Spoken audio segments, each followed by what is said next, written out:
بسم الله الرحمن الرحيم.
نحمده ونستعينه ونستغفره ونؤمن به ونتوكل عليه ونعوذ بالله من شرور أنفسنا ومن سيئات أعمالنا. من يهده الله فلا مضل له ومن يضلله فلا هادي له، وأشهد أن لا إله إلا الله وحده لا شريك له، وأشهد أن محمدًا عبده ورسوله.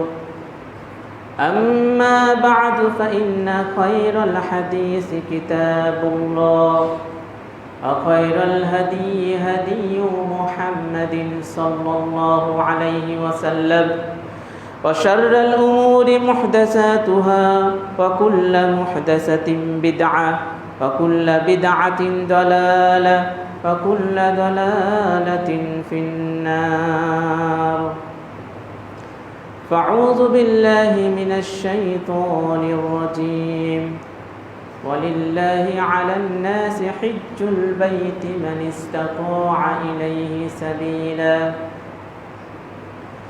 وعن عبد الله بن مسعود قال قال رسول الله صلى الله عليه وسلم تابعوا بين الحج والعمرة فإنهما ينفيان الفقر والذنوب كما ينفي الكيل خبث الحديد والذهب والفضة সম্মানিত দিনী ভাই ও বোনেরা, আমরা হজ্জের মৌসুমে এসে পড়েছি। আজকের এই জুমার পর আমার যে আগামী জুমাটা পড়বে হয়তোবা ঈদের একদিন বা 2 দিন পরে। এই জন্য আজকে ভেবেছি হজ্জের উপরে কিছু কথা বলি, যেহেতু সুযোগটা এই ঈদের আগে আসছে না, হজ্জের আগে। আল্লাহ রাব্বুল আলামিন তার সন্তুষ্টি অর্জনের জন্য যে সমস্ত ইবাদতগুলোকে ফরজ করেছেন তার মধ্যে ইসলামের একটি অন্যতম স্তম্ভ, মৌলিক ইবাদত হচ্ছে হজ। এই হজ আল্লাহ রাব্বুল আলামিন এটা আমাদের জন্য যারা সামর্থ্যবান বেশ কিছু শর্ত সাপেক্ষে ফরজ করে দিয়েছে। হজ করতে গেলে মুসলমান হতে হবে, তার অর্থ সম্পদ থাকতে হবে, সেখানে যাওয়ার আসার পথের নিরাপত্তা থাকতে হবে, সুস্থ মস্তিষ্কের অধিকারী হতে হবে, পাগলের উপরে হজ ফরজ নয়। এই ধরনের বেশ কিছু শর্ত সাপেক্ষে আল্লাহ রাব্বুল আলামিন এর এই যে ফরজ ইবাদত, এটা মুসলিমদের উপর ফরজ। সেই কবে থেকে এই হজের অনুষ্ঠান চালু হয়েছে, আজও চলছে। মাঝখানে কিছু সমস্যা দেখা দিয়েছিল, যে সময়গুলোতে হজ বন্ধ ছিল। ইনশাআল্লাহ সম্ভব হলে খুতবার শেষ দিকে সেটা ইনশাআল্লাহ উল্লেখ করার চেষ্টা করব কিছুটা। এই হজ এমন একটা ফরজ ইবাদত যে ইবাদতের মধ্যে যেমন রয়েছে তাকওয়ার খোরাক, তেমনি রয়েছে একটা মানুষকে সত্যিকারের মানুষ বানানোর জন্য নিরহংকার, অহংকার মুক্ত করে একেবারে খাঁটি সোনায় পরিণত করার একটা উপকরণ এই হজ্জের মধ্যে নিহিত আছে। এই জন্য আপনারা দেখেন, আমরা দেখি যারা হজ্জে যায়, কেউ যদি শিল্পপতিও হয়, কোনো রাষ্ট্রের সবচেয়ে বেশি ধনীও হয়, এমনকি সৌদির প্রিন্স হোক আর আরব আমিরাতের সেই রাষ্ট্রপ্রধান হোক, যিনি হন না কেন, সবাই এক কাপড়ে ওই মাটিতে থাকতে হয়। মুজদালেফায় গিয়ে একেবারে পায়ে হেঁটে যাচ্ছে আসছে, কারো কোনো ভেদাভেদ নাই সেখানে। আল্লাহ রাব্বুল আলামিন এই একটা ইবাদতের মধ্যে মানুষকে মানুষ বানানোর উপকরণ ঢুকিয়ে দিয়েছেন, যে দেখো বান্দা অহংকার করো না, দুনিয়া কয়েকদিনের, দুনিয়া কয়েকদিনের, তুমি যা আল্লাহর কাছে সেও তা আল্লাহর কাছে। আল্লাহ রাব্বুল আলামিন এই পৃথিবীতে কাউকে সম্পদ দেন প্রয়োজনের চেয়ে অনেক অনেক অনেক বেশি। আবার কেউ তো নিজের মৌলিক প্রয়োজনটাও পূরণ করতে পারে না, অনেক কষ্টে থাকে। আবার কারো তো সেটাও নাই, রাস্তায় ঘুমায়। আল্লাহ যাকে দেয় এর অর্থ এই নয় যে আল্লাহ তার উপর অনেক খুশি, সে আল্লাহর প্রিয় বান্দা। কেউ যদি এটা ভাবে আমার একটা বাড়ি ছিল আরেকটা করলাম, 10 বছরের মধ্যে আমার 10-15টা বাড়ি হয়ে গেল, এতগুলো দোকান হয়ে গেল, মানে আমার শুধু একটার পর আসতেছে।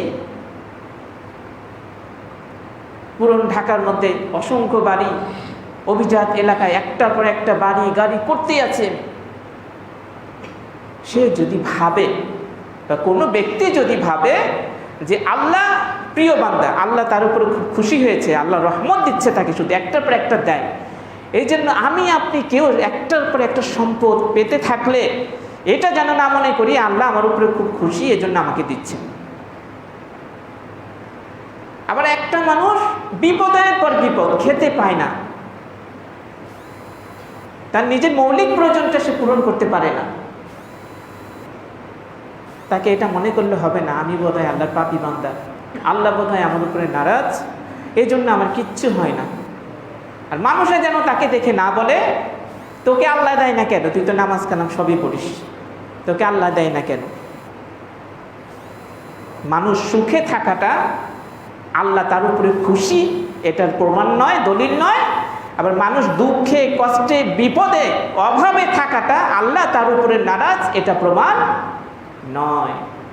ইউসুফ নবীকে গর্তে ফেলে দিয়েছিল না তার ভাইরা, সব ভাই মিলে প্ল্যান করে একবারে কুয়ার মধ্যে ফেলে দিল। কত বড় বিপদ! আল্লাহ কি এটা গজব ফেলেছে ইউসুফ নবীর উপরে? না, কত নবীরা বিপদে পড়েছে, বাড়ি থেকে বের করে দিয়েছে। এই যে হাজ্জের আলোচনা, বাইতুল্লাহর আলোচনা, ইব্রাহিম আলাইহিস সালামের জীবনী, বাবা বলেছে না, বাবাকে তো সালাম দিয়ে চলে গেল, বের হয়ে গেল। এটা কি আল্লাহ তার উপরে নারাজ? তার স্ত্রীকে মরুভূমিতে বাইতুল্লাহর সামনে রেখে গেল, সন্তানকে রেখে, কোনো মানুষ নাই,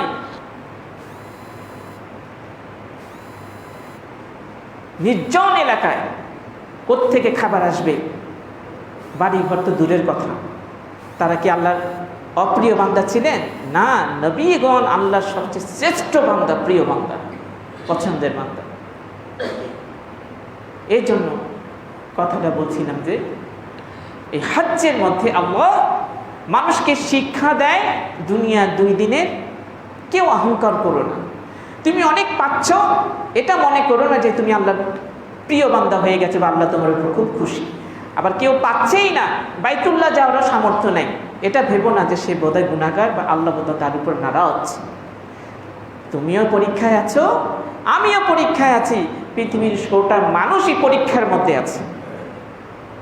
তো হজ মানুষকে শিক্ষা দিচ্ছে যে না, তুমি প্রত্যেকের অর্থে মানুষ হয়ে যাও এই দুনিয়া কয়েকদিনের মাত্র। সম্মানিত দিনী ভাইয়েরা, এই হজ এর মধ্যে অনেক শিক্ষা রয়েছে, অনেক খোরাক রয়েছে। আমরা এই হজ্জের একটি দিক আলোচনা করি। আল্লাহ রাব্বুল আলামিন যে হজটাকে ফরজ করেছেন, এই হজ করতে হবে আল্লাহকে খুশি করার জন্য, আল্লাহর জন্য। আল্লাহ রাব্বুল আলামিন কুরআনুল কারীমে বলেছেন, ওয়াতিমুল হাজ্জা ওয়াল উমরাতা লিল্লাহ, তোমরা আল্লাহর জন্যই হজ এবং উমরাকে পূর্ণ করো, আল্লাহর জন্য, দুনিয়ার কোনো স্বার্থে নয়।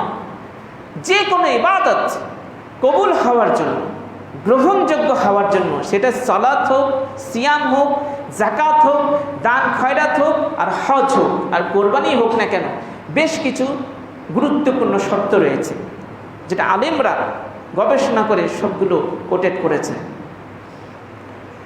তার মানে একটা হলো আল্লাহকে খুশি করার জন্য করতে হবে, আল্লাহর সন্তুষ্টির জন্য হজ করতে হবে। কোনো শিরক থাকা চলবে না আমলের মধ্যে। যেমন শিরকে আকবার চলবে না, ঠিক তেমনি ছোট ছোট শিরকগুলো থেকে বেঁচে থাকতে হবে। নবী করিম সাল্লাল্লাহু আলাইহি সাল্লাম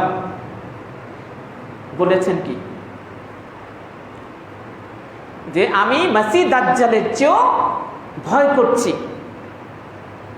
গোপন শিরকের ব্যাপারে, ছোট শিরকের ব্যাপারে। সেটা কি? কোনো ব্যক্তি সালাতের মধ্যে দাঁড়িয়েছে, সে সালাতটাকে অনেক সুন্দর করে আদায় করতেছে, এই জন্য যে মানুষ সেটা তাকিয়ে দেখতেছে, এই জন্য সে সুন্দর করে আদায় করতেছে। এটি হচ্ছে শিরকে খাফি, গোপন শিরক, ছোট শিরক। আমলটা হতে হবে রিয়ামুক্ত। আমল কবুল হওয়ার জন্য, হজ কবুল হওয়ার জন্য, কোরবানি কবুল হওয়ার জন্য হতে হবে রিয়া মুক্ত। যদি লোক দেখানো ভাব থাকে তাহলে সেই আমল কবুল হয় না, সেটা নষ্ট হয়ে যায়। কোরআন মাজিদেও তো আছে যে তোমরা তোমাদের দান খয়রাতকে, সদকাকে বরবাদ করে দিও না বিল মান্নি ওয়াল আযা, মানুষকে খোটা দিয়ে, মানুষকে কষ্ট দিয়ে, ওই ব্যক্তিদের মতো যারা খরচ করে কি রিয়া আন্নাস, মানুষকে দেখানোর জন্য। মানে মানুষকে দেখানোর জন্য যারা দান খয়রাত করে তাদের দান খয়রাত যেমন কবুল হয় না, ঠিক তুমি যদি মানুষকে খোটা দাও, কষ্ট দাও, এরপর যাকাত দাও আর টাকা দাও, যাই দাও না কেন, ওটা কবুল হবে না।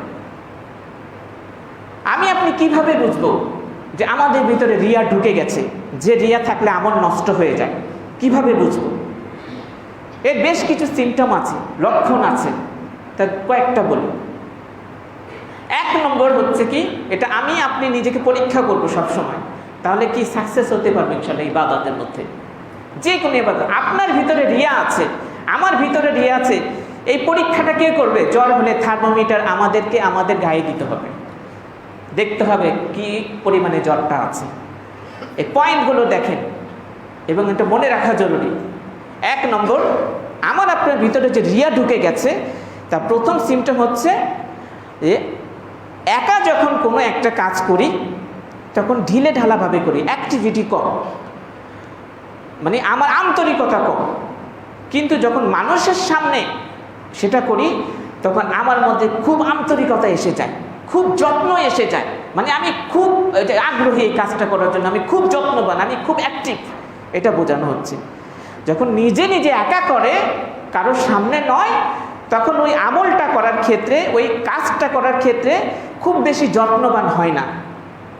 কিন্তু মানুষের সামনে যখন করে খুব অ্যাক্টিভিটি দেখায়, আমি এই কাজে খুব পাগল, এই কাজকে আমি খুব পছন্দ করি, এই কাজকে আমি খুব যত্ন সহকারে আদায় করতে আমি চাই। এই সিমটমটা আমার আপনার ভিতরে আছে কিনা দেখেন, খুঁজলে পেয়ে যাব, প্রায় সবাই কম বেশি পেয়ে যাব। দেখেন একা নামাজ পড়লে কোনো রকম ঘুমায় পারলে বৈশা ঢিলা ঢালা করি, আর যখন মসজিদে আসি তখন বাড়ির তুলনায় একটু সুন্দর করার চেষ্টা করি, বাড়ির তুলনায় একটু সুন্দর করার চেষ্টা করি। অথবা ঘরেই সালাদ করছি, মেহমান আসছে, ওরা এক সাইডে বসে আছে আর আমি এক সাইডে সালাদ করতেছি, দেখা যায় খুব সুন্দর করে টান দিয়ে কেরাত করতেছি। কিন্তু ওরা যদি কেউ না থাকে তখন আবার এইরকম সুন্দর করে আমি করতে চাই না। ভালো কাজ ঘরের মধ্যে করি না, সমাজের হলে অন্য কারণে দৌড়ায় যায়, মানে আমি বুঝাচ্ছি আমি খুব ভালো কাজের আগ্রহী, আমি খুব ভালো আমলের অধিকারী লোক, দাও আমি করে দিই, আমি করে দিই। আবার ওই একই সমস্যা ঘরের মধ্যে থাকলে তাকিয়েও দেখে না। বুঝতে পেরেছেন কথাটা? আমার আপনার ভিতরে রিয়া আছে কিনা এটা বুঝবেন যে একা করলে ততটা গুরুত্ব সহকারে করে না যতটা মানুষের সামনে গুরুত্ব সহকারে করে, বা বেশি সে করতে চায় এটা দেখায়, যত্ন নিয়ে করে। যতটা যত্ন সে একা থাকলে করে না ওই আমলটাই। দেখেন আমার মনে হয় আমাদের প্রায় সবারই মিলে যাচ্ছে, কিছু কিছু দেখতেন আমরা করি, কম বেশি এটা করি। তো বুঝবেন আপনার ভিতরে রিয়া ঢুকে গেছে, যে রিয়া থাকলে আমল বরবাদ হয়ে যায়। এটা কারো লাগবে না, এটা নিজে নিজেই পরীক্ষা, নিজেই ডাক্তার নিজের অসুখের। দ্বিতীয় সিমটম হচ্ছে কি, যে একটা আমল সে করলো, করার পরে মানুষ যদি তাকে ওটা নিয়ে একটু খোটা দেয় বা মস্করা করে, তখন সে ওই আল্লাহ সন্তুষ্টির আমলটা ছেড়ে দেয়। বুঝতে হবে তার ভিতরে রিয়া আছে, এই ছোট শিরক তার ভিতরে ঢুকে গেছে, রিয়া তার মধ্যে আছে। যেমন ছোট্ট কিছু উদাহরণ যেটা আমাদের অহরহ আমরা দেখি, কেউ দাড়ি রাখলো, আরেকজনে বলল কি রে তুই কি বুড়ো হয়ে গেছিস নাকি, বিয়ে না করলে আগে বিয়েটা কর, তারপর তো দাড়ি রাখ। আবার আরেকজন বলে কি রে তোর তো খুনের আসামির মতো লাগতেছে, তোর দাড়িটা এমন মনে হয় জেল খাইতে আসছিস তুই। নিজের কানেও শুনছি এরকম, মনে হয় তোর খুনের আসামি, জেলের বন্দীদের মতো তোকে লাগতেছে। আবার দাড়ি রাখলো বউ বলতেছে তুমি কি করছো এগুলা, তোমার কি বুড়ো মানুষ লাগতেছে, যাও। দুইজনে দাঁড়াইলে বলবো তুমি বাপ আর আমি মেয়ে বলে, কিন্তু এগুলো তো সে ভাবে দাড়ি কত শখ করে দাড়িটা রাখলাম, হ্যাঁ নবীজি সুন্নত রাইখাও শান্তি নাই। বউ কয় এই কথা, বন্ধু বান্ধবরা কয় তুই বুড়ো হয়ে গেছিস কিনা, আরেকজনের কয় তোরকে মেয়ে বিয়ে দিবে না, হ্যাঁ ফেলেই দেব, ব্যাস সেলুনে গিয়ে শেভ করে ফেলছে। এই একটা উদাহরণই যথেষ্ট। এটা দিয়ে আমি আপনি অসংখ্য আমাদের আমলের দিকে খেয়াল করে দেখব।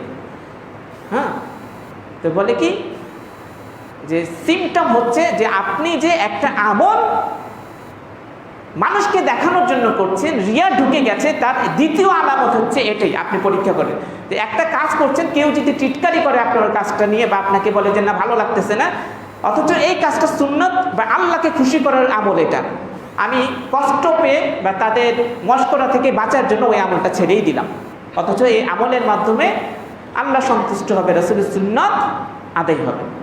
এটা হলো দ্বিতীয় সিমটম, যে রিয়া আছে কিনা আমাদের ভিতরে। 3 নম্বর কি, একটা কাজ করলো, সে ভালো কাজ করলো, আল্লাহকে খুশি করা যায় যে আমলগুলো সেটা করলো, সে এটা মানুষের কাছে সাড়া চাচ্ছে, প্রতি উত্তর চাচ্ছে যে আমার সুনাম করছে না কেন মানুষ, মনের ভিতরে এটা জেগে উঠতেছে, আমি এত কষ্ট করে এই কাজটা করলাম বা এত সুন্দর করে এই কাজটা করলাম, মানুষ কেন বলে না মাশাআল্লাহ কাজ হয়েছে একটা,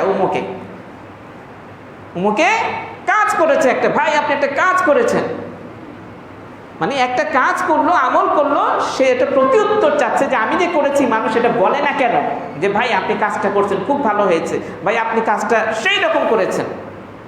তার মনের ভিতরে কাজ করার পর শুধু এই প্রতি উত্তর পাওয়ার জন্য, প্রশংসামূলক উত্তর পাওয়ার জন্য খালি মনটা ছটফট করে।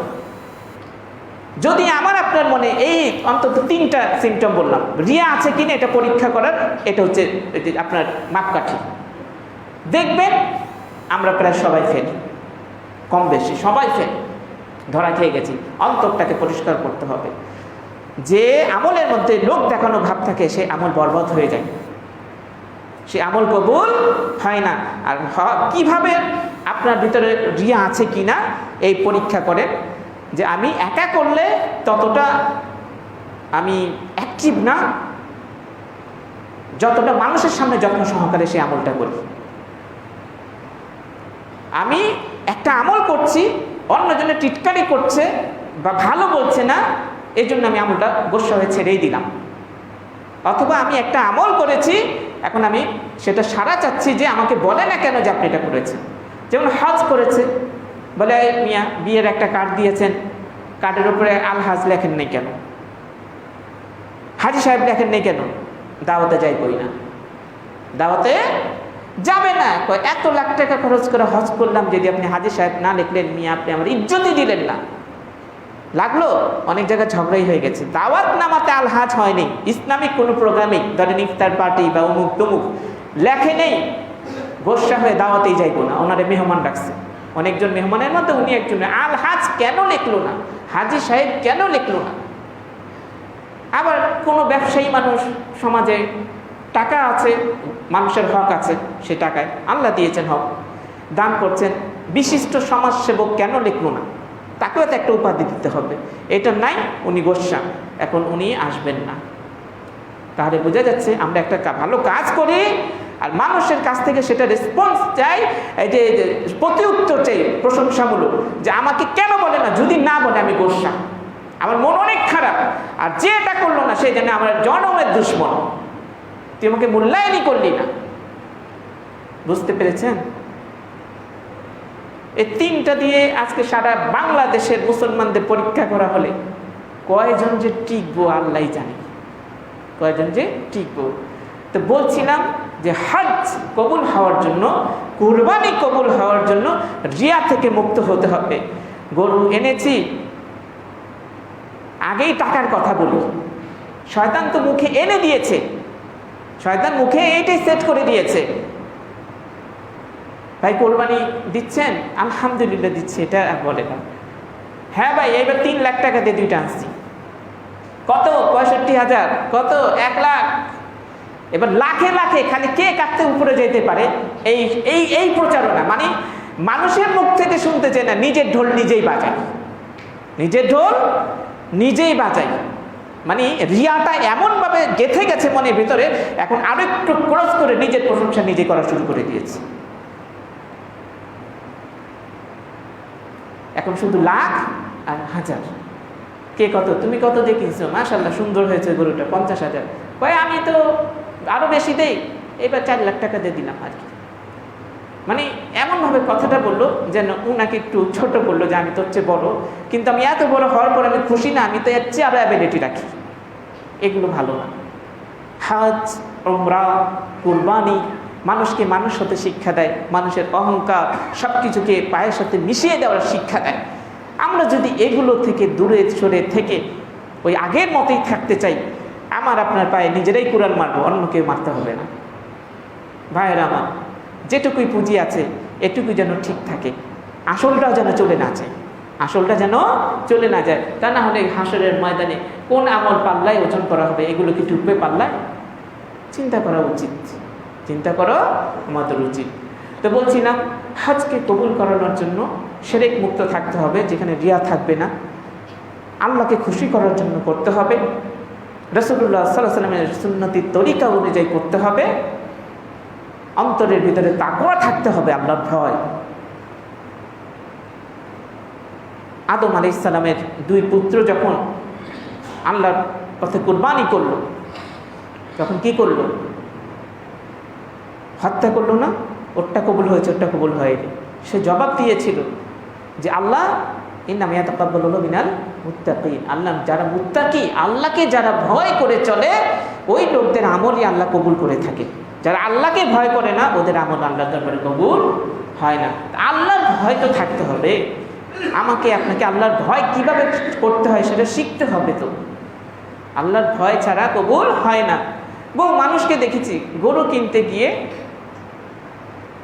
আগেই খুঁজে মরা গরু কোনটা আছে, মরা গরু মানে জিতাই মরা, শরীরে কিচ্ছু নাই, মনে হচ্ছে সোমালিয়ার আফ্রিকার কোনো দুর্ভিক্ষ এলাকায় গেছেন, সবগুলো হাড্ডি হাত দিয়ে গুনে গুনে একবারে শেষ করা যাবে, এই রকম মানে আধা মরা গরু ইচ্ছে করে সংখ্যায় বাড়ায়, নাহলে ওগুলোই পছন্দ করে। কেন? আমরা তার চেয়ে ছোটো দেখে সুন্দর একটা গরু কিনতে পারি না, সেটার বাদ দিয়ে একটা সুন্দর খাসি কিনতে পারি না। উত্তম জিনিসটা দিতে হবে, পছন্দসই হোক না সেটা পরিমাণে কম।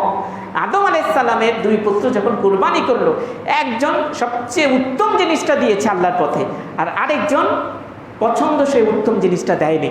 এই জন্য যে আগেই দুর্বল পচা জিনিস বাছাই করেছে আল্লাহর রাস্তায় কোরবানি করার জন্য, তারটা পড়েই রয়েছে, তারটা কবুলই হয়নি। কিন্তু যে ভালো উত্তম জিনিসটা দিয়েছে তারটা কবুল হয়েছে। বোঝা গেল আমাদের পছন্দের মধ্যে আল্লাহর পথে দান করার ক্ষেত্রে এই জিনিসটা হতে হবে। আমরা তো দেখি আমাদের যে পছন্দ, কোরবানির ঈদের সময়, কাউকে ইন্ডিকেট করে বলছি না, নির্দিষ্ট করে বলছি না, সবার জন্যই, আমি নিজে সহ, আমরা বিশাল বিশাল গরু আনি সাজাই, কারণ মানুষ দেখবে, তারপরে নিজেরাও খাবো, ডিপ ফ্রিজ কিনে কিনে রিজার্ভ করতে পারবো, এর জন্য বিশাল বিশাল গরুর একটা হাঁটি বসে গেছে যেন। আর জাকাত দেওয়ার সময় টাকা বের হয় না, আমার ব্যবসাটা ভালো না, এবার একটু মন দেখে যাচ্ছে, এবার এই সমস্যায় কেউ আসলে কত কম দেওয়া যাবে, খালি একটা অজুহাত, কারণ গোটাটাই তো মানুষের হাতে চলে যাবে, গরিবের হক। আর এটা তো নিজের ঘরে ডিপ ফ্রিজেও রাখা যাবে, কিছু ছবি টবিও তুলে রাখা যাবে, এবং গর্ব অহংকারও করা যাবে, দেখো আমাদের বংশের, আমাদের পরিবারের কি কি সাইজের গরু আনছে, ঠিক আছে না? তো এই জন্য ওটাকে আবার খুব ফলাও করে যেন হাট বসে গেছে। আর জাকাতের সময় চেহারাও দেখাইতে চায় না, ঘরে যেন পয়সা থাকবে, বের হইতে চায় না, কে না কে আবার দেখলে টাকা চাইয়া বসে, বুঝছেন? এই হচ্ছে আজকে আমাদের ভেতরে শয়তানি কুমন্ত্রণা ঢুকে আমাদেরকে এমন করে দিচ্ছে। কাউকে কষ্ট দেওয়ার জন্য বলছি না, আজকে এই অসুখগুলো আমাদের ভিতরে শয়তান ঢুকিয়ে দিয়েছে, এর থেকে আমাদেরকে নিরাময়ের চেষ্টা করতে হবে। আগে যা ঘটেছে ঘটুক, এখন থেকে আর না, এখন থেকে আর না। তো বলছিলাম এইভাবেই আমাদের আমলগুলো করার চেষ্টা করতে হবে। হজ কবুলের জন্য এগুলোই লাগবে, এগুলো ছাড়া, তাকওয়া ছাড়া, সুন্নতে রাসূলের অনুসরণ ছাড়া আমল কবুল হবে না, হজও কবুল হবে না, উমরাও কবুল হবে না। আর টাকা পয়সা তো হালাল লাগবে। আল্লাহর রাস্তায় কোনো কিছু দান করলেন, সেটা কোরবানির গরু হোক, মানুষকে দান খয়রাত করা হোক, আর হজ্জে যাচ্ছেন সেই পয়সাই হোক না কেন, পয়সাটা তো হালাল হওয়া চাই, কারণ হারাম টাকা দান করলে কবুল হয় না। ওই যে আল্লাহ রাসূল সাল্লাল্লাহু আলাইহি ওয়াসাল্লামের একটি হাদিস, এমন একটি জামানা আসবে মানুষ চিন্তাও করবে না এটা কি হালাল রাস্তায় আসলো না হারাম রাস্তায় আসলো, সেটা তার বাছ বিচার করার কোনো দরকারই প্রয়োজন মনে করবে না। এমন এক যুগ আসবে, আমরা যেন দেখছি এখন যেন ঠিক সেই রকম যুগই এসে গেছে, সেই যুগটাই আমরা আজকে বাছ বিচার করছি না। পয়সা হালাল হতে হবে। যারা হজ্জে যাবেন তাদের হালাল টাকায় হজ করতে হবে। একবার আমি খুতবাতে বলেছিলাম, ওই ব্যক্তিদের জন্য ধিক্কার, ওই ব্যক্তিদের জন্য লজ্জা, তাদের নাক কাটা যাক যারা হজ্জের সময় নিজের ব্যবসার টাকা দিয়ে, ইন্ডাস্ট্রির টাকা দিয়ে হজ করতে ভয় পায়, বাবার দেয়া পুরনো সেই গ্রামের জমিটা বিক্রি করে হজ্জে যায়। লজ্জা করে না? লজ্জা করে না? যে টাকা সাথে নিয়ে হজ করতে সাহস পান না, ওই ভেজাল টাকায় ব্যবসা করেন কেন আর ইন্ডাস্ট্রি করেন কেন? হাজার কোটি টাকা ব্যাংক থেকে ঋণ নিয়ে সুদে বড় বড় ইন্ডাস্ট্রি কোম্পানি খুলে আপনি শিল্পপতি সাজেন, বড় বিজনেসম্যান সাজেন, আবার হজ্জের সময় ওই পুরনো কোন জায়গায় খাঁটি জায়গা আছে ওটাকে বিক্রি করে যান, ওই পয়সা রাখেন কেন? লজ্জা করা উচিত। হালাল টাকায় কোরবানি করতে হবে, হালাল টাকা দিয়ে হজ এবং উমরা করতে হবে। এগুলো করলেই তো হজ কবুল হবে, আমার আপনার উমরা কবুল হবে। এই দুষ্টমির পথে, এই ভুল পথে আর কয়দিন থাকবো? আমরা কেউ কারো দুশ্মন না। কোরআন হাদিস হচ্ছে ওষুধ। সবার ডায়াবেটিস যখন বেশি হয়ে যায় না, তখন তিতা করাগুলো রস না খাওয়ালে কিন্তু সমস্যা আছে, মরেই যাবে। আমরা আজকে মিষ্টি বয়ান শুনতে শুনতে সবার ডায়াবেটিস হয়ে গেছে। মিষ্টি বয়ান শুনতে শুনতে এখন হারাম থেকে কেউ বাঁচতে চায় না, বলা ছাড়তে চায় না। লাগবে তো, ঠিক না?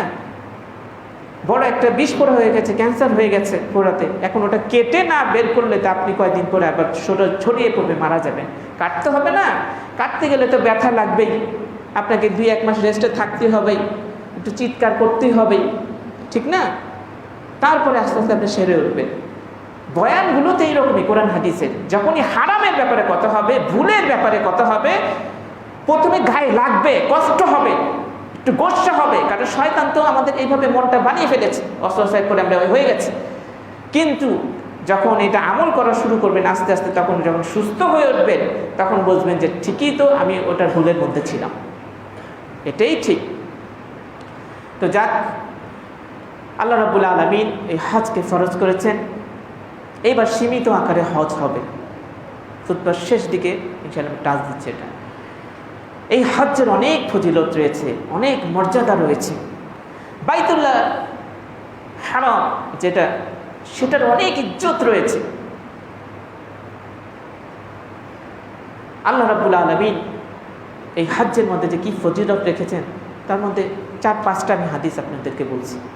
মানে আব্দুল্লাহ ইবনে মাসউদ قال قال رسول الله صلى الله عليه وسلم, আব্দুল্লাহ ইবনে মাসউদ বলেন, আল্লাহ রাসূল সাল্লাল্লাহু আলাইহি ওয়াসাল্লাম বলেছেন, তাবিউ বাইনাল হজ্জি ওয়াল উমরাতি, তোমরা বারবার একের পর এক হজ এবং উমরা করো।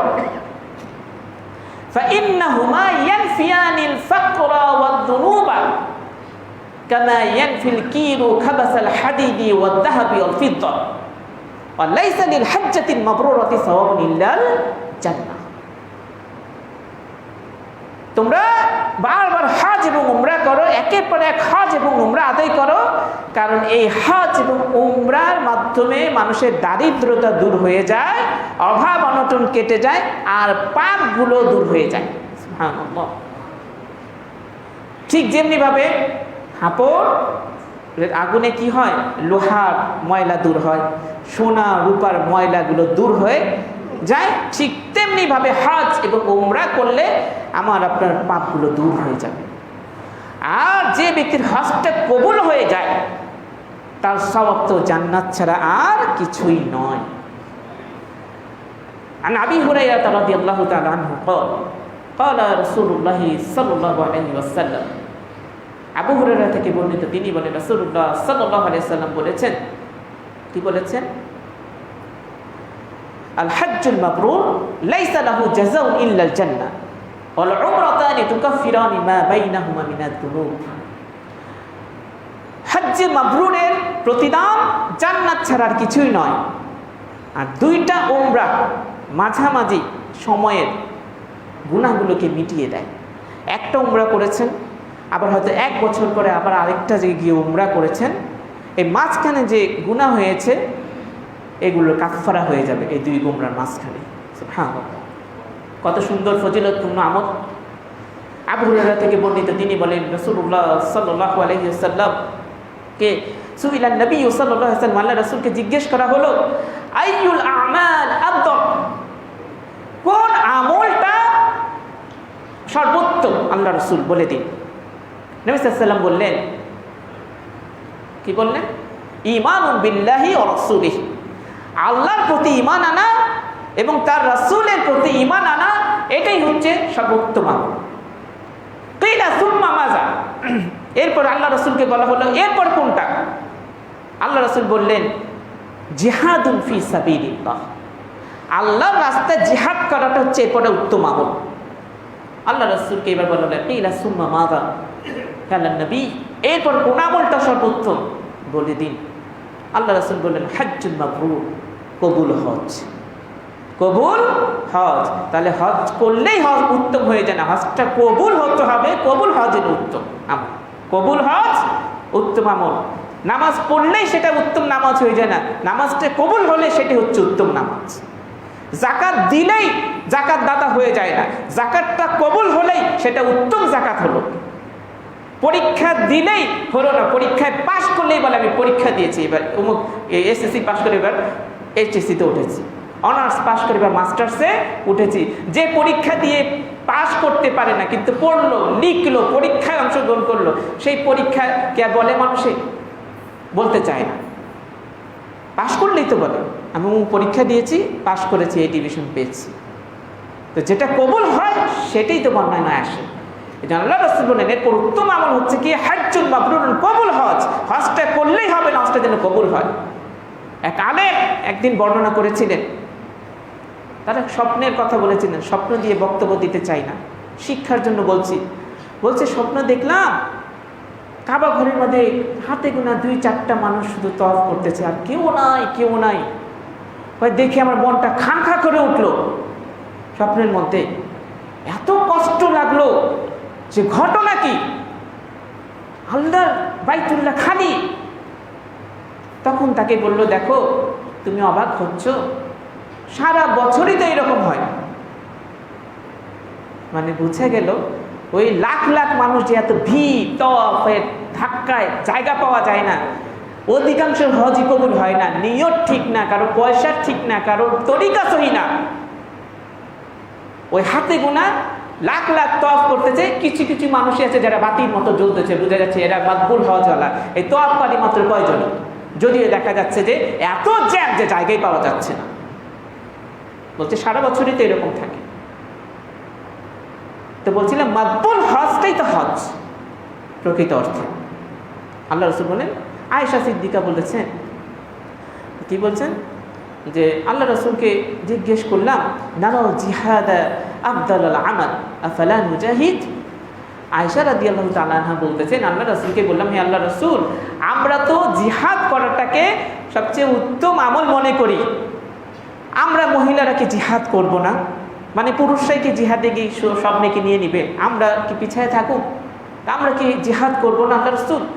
আল্লাহ রাসূল বললেন লা না লাকিন না, কিন্তু উত্তম জিহাদ হচ্ছে মহিলাদের জন্য হজ্জুল মাবরুর, কবুল হজ। কবুল হজ যদি হয় কোনো নারীর, সেটাই তার জন্য উত্তম জিহাদ হিসেবে গণ্য হবে। আবু হুরায়রার আরো 2টা হাদিস বলে আমি হাদিস বর্ণনা শেষ করছি এখানে। আবু হুরায়রা থেকে বর্ণিত, তিনি বলছেন রাসূলুল্লাহ সাল্লাল্লাহু আলাইহি ওয়াসাল্লাম বলেছেন কি মান হাজ্জা ফালাম ইয়ারফুস ওয়ালাম ইয়াফসুক গুফিরা লাহু মা তাকাদ্দামা মিন যামবিহি। যে ব্যক্তি হজ করলো, হজ্জে গিয়ে ফাসিকি কথাবার্তা বললো না, অশালীন কাজকর্ম করলো না, মানে ঝগড়াঝাটি ইত্যাদি কোনো কিছুতে জড়ালো না, তার জীবনের সমস্ত গুনাহগুলোকে আল্লাহ ক্ষমা করে দেন করবে। আর অন্য হাদিসের মধ্যে এবারটা এসেছে এভাবে, মান হাজ্জা লিল্লাহি, যে আল্লাহকে খুশি করার জন্য, আল্লাহর জন্য হজ করতে যায়, রাজাআ কায়াউমি ওয়ালাদাতহু উম্মুহু, সে বাড়িতে ফিরে আসলো এমন অবস্থায় যে আজকেই যেন তার মা তাকে জন্ম দিয়েছে, সে এমন নিষ্পাপ হয়ে গেল। কত সুন্দর আমল এই হজ। আল্লাহ যতদিন চাইবেন ততদিন এই হজ থাকবে, এক সময় থাকবে না হজ। একসময় নামাজও থাকবে না, কোরআনও থাকবে না। সুযোগ থাকতে আদায় করে নেওয়া উচিত, সুযোগ থাকতে সালাত পড়ে নেওয়া উচিত, সুযোগ থাকলে হজ করে নেওয়া উচিত, সময় সুযোগ পেলে সিয়াম রাখা উচিত, নেক আমল থেকে পিছানো উচিত না। একটি হাদিসে আছে তেমন একটা সময় আসবে যখন মানুষ হজ কি চিনবে না, জাকাত কি চিনবে না, সিয়াম কি চিনবে না, তাহলে ওদের কি অবস্থা হবে? তারা একটা শুধু কালেমা জানবে, লা ইলাহা ইল্লাল্লাহ।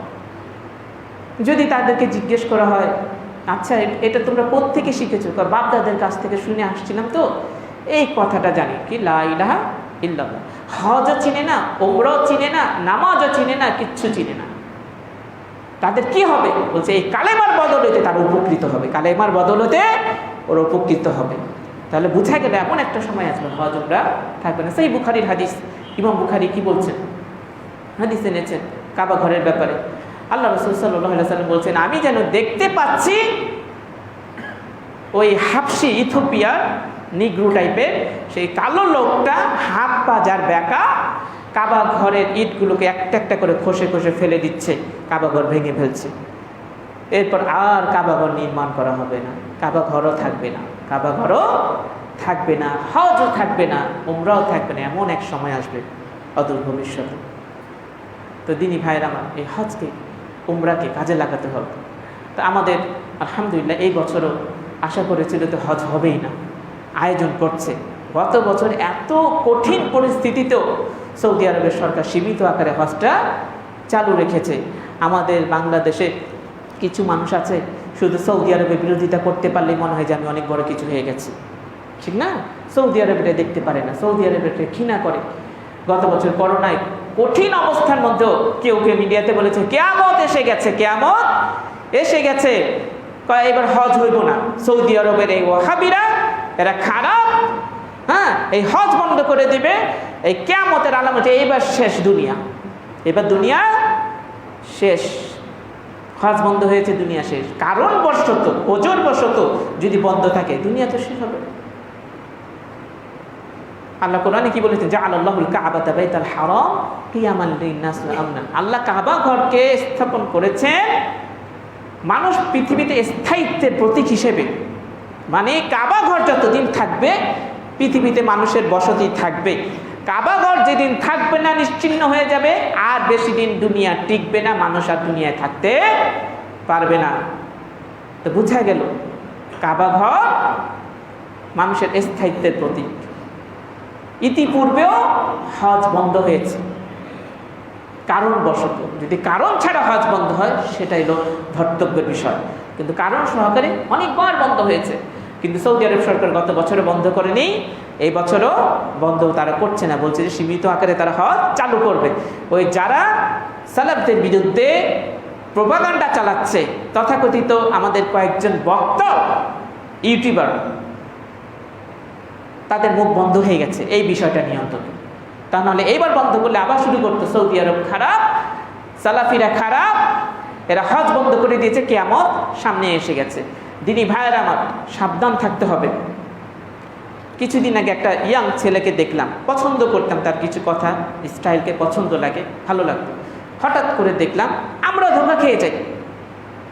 যেমন অসংখ্য মানুষ আকীদা সহি না, কিন্তু বক্তৃতা ভালো দেয় মনে করেছে সহি আকীদার লোক, বিভ্রান্ত হয়ে গেছে। হ্যাঁ, কিছু কিছু ক্ষেত্রে প্রথম অবস্থায় আমরাও ধোঁকা খেয়ে যাই। সে বলছে যে এই হাদিসটা দিয়ে, যেটা আমি বলেছি তাবিউ বাইনাল হজ্জ ওয়াল উমরা, তোমরা একের পর এক হজ এবং উমরা করো, বারবার হজ এবং উমরা করো। সে বলতেছে হজের টাকায় নাকি সৌদি আরব চলে। আরেকজন আবার জবাব দিয়ে দৃষ্টি দিয়েছে হজের টাকা সৌদি সরকার কোন খাতে ব্যয় করে, তাদের তেল থেকে স্বর্ণ থেকে কি আয়, আর হজের টাকা কোন খাতে ব্যয় করে, কত লাখ কর্মী কাজ করে, কিভাবে করে, ওটা দেখায় দিচ্ছে। আমাদের দেশে দেখেন না, টাকা দিয়ে যে সৌদি আরব মসজিদ বানানোর জন্য নাম হয় আরেকজনের, নাম হয় আরেকজনের, সৌদি সরকারের নামই নেই। ওরা দিয়ে যায়, ওরা নেয় না, ওরা দেয়। ঠিক আছে, ওদেরকে বলতেছে ওরা নাকি হজের টাকায় চলে।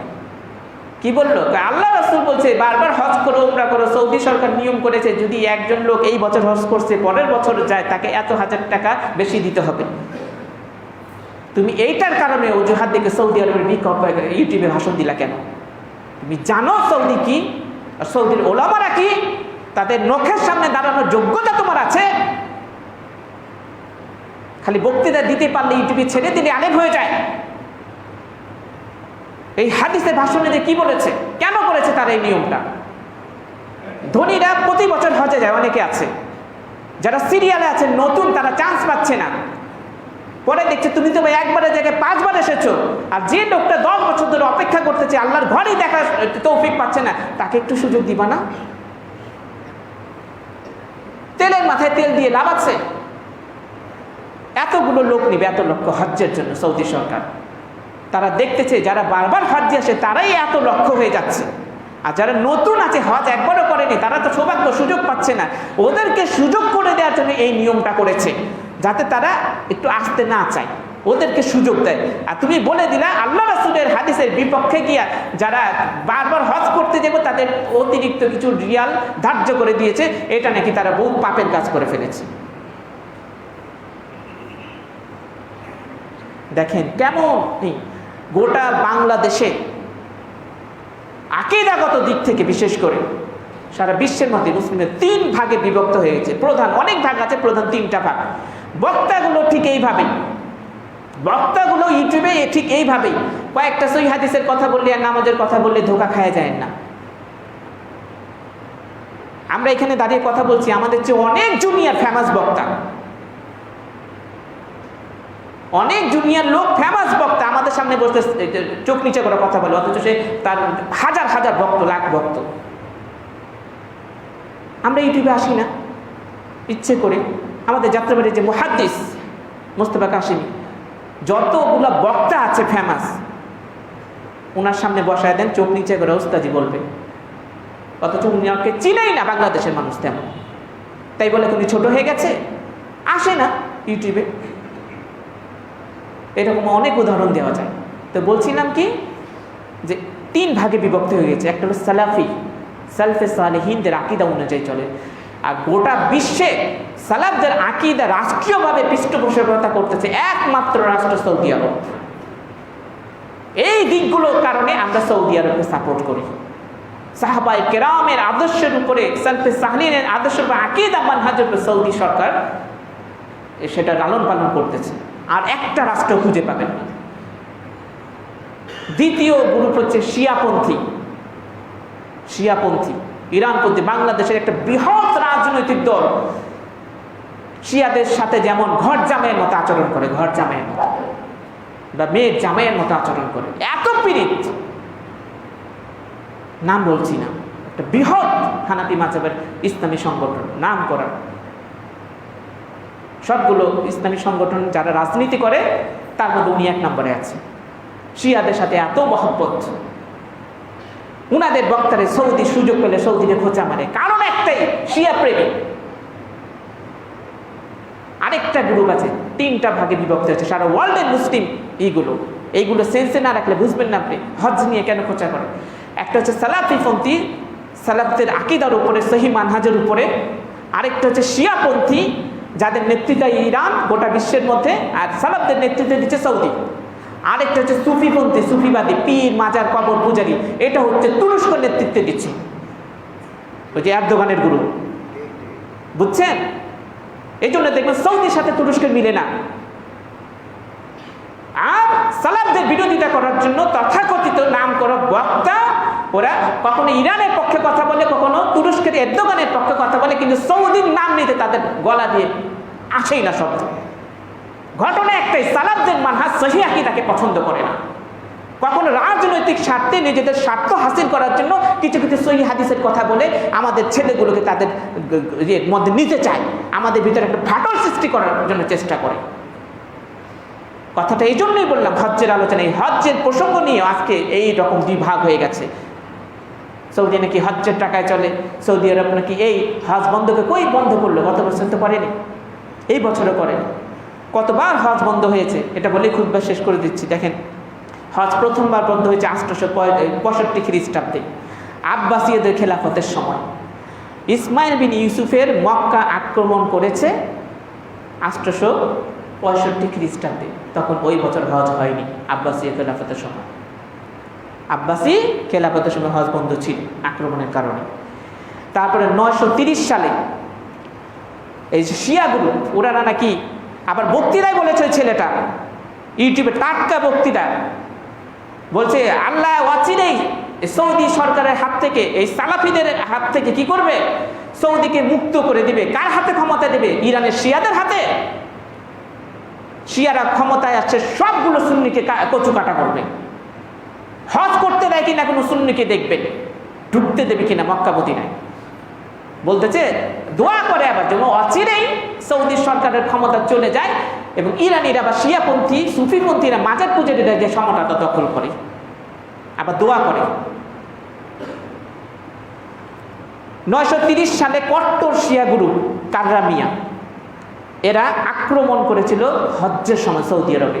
ইতিহাস থেকে বলছে, ডকুমেন্টস দেখে নেবেন ইতিহাস বই থেকে। সেই বছর 30,000 হাজিকে তারা হত্যা করেছে। কয় হাজার? কারা মারছে? শিয়ারা। কারা? আর এই শিয়াদের নেতৃত্ব কে দিচ্ছে বর্তমানে? ইরান। কে দিচ্ছে? ইরান। এরা আক্রমণ করেছে, এই আকীদার লোকগুলো 30,000 হাজিকে হত্যা করেছে হজ্জের মৌসুমে। দেখেন তারা হাজিদেরকে হত্যা করে কত হাজিকে, জমজম কূপ ছিল আগে তো বড় কূপের মধ্যে ছিল, লাশগুলোকে কেটে জমজমের কুয়ার মধ্যে ফেলে দিয়েছে। কুয়ার পানি কি আর ভালো ছিল তখন? রক্ত মিশে গেছে না?